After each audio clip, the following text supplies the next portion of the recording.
Hit that like button, hit that subscribe button, hit that share button, and welcome back to another episode of Walking and Talking and Riding and Sliding with your boy, Courtney P. You do not have to kill yourself. Start out walking 5 to 10 minutes in your neighborhood and work your way up. So YouTube, so Birmingham, so Georgia football fans. You know, I know a lot of people are talking about USC and Caleb Williams. Obviously, these guys are doing great, but your boy Courtney P still gets the feeling that Georgia is just tougher than a $2 steak. And what I mean by that is, you know, you see some of these teams like USC, they're going up and down the field, you know, they're not playing a lot of defense. And then you see Michigan, who I feel like is balanced right now. However, Georgia kind of has the mold of just like a Evander Holyfield for people that's a little bit older. And so for people that's a little bit younger that watch boxing, you know, you look at a Tyson Fury. Tyson Fury is not really the type of boxer that's going to get in the ring and just knock you out. He's just going to kind of wear you down and wear you out to where, you know, sometimes, you know, you just quit.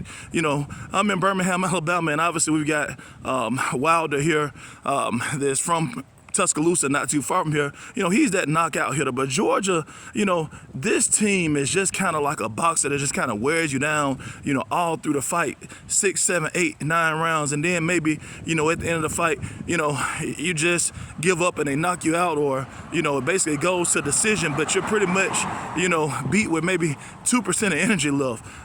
You know, Georgia's really just mauling people. And, you know, obviously I think that if they get in a shootout with the likes of a USC has a chance, but Georgia is so physical. I mean, you know, I know a lot of people don't feel like the defense is as good as it was last year because they lost so many players, but Georgia, I mean, their defense, they hit hard. I mean, they're in gang tackling, you know, almost every single play, you know, even on offense, you know, you just look at, you know, just the aggressiveness of the players, you know what I'm saying, and the mentality, you know, they actually are out there just like, you know, defending champions. It's not pretty all the time, but they're doing what they have to do. So, again, it's going to be very interesting to see what happens, you know, with this whole college football playoff situation, as I feel like Georgia right now is just tougher than a $2 steak.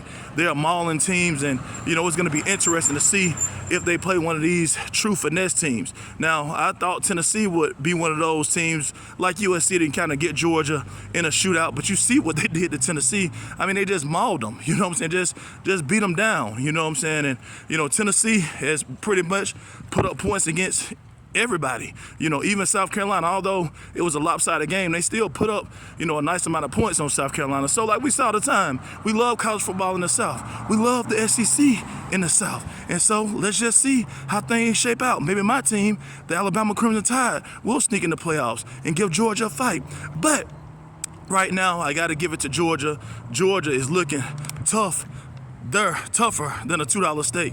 And, you know, we'll see what happens when they go against, you know, one of these other teams, you know, like a Ohio State possibly, like a Michigan possibly, you know, like a USC, again, that can put up a lot of points. But like we say all the time, we're going to keep it positive. We're going to keep it pushing. We are truly making allies over enemies again and again and again. Thanks for walking and talking and riding and sliding with your boy, Courtney P, talking SEC football.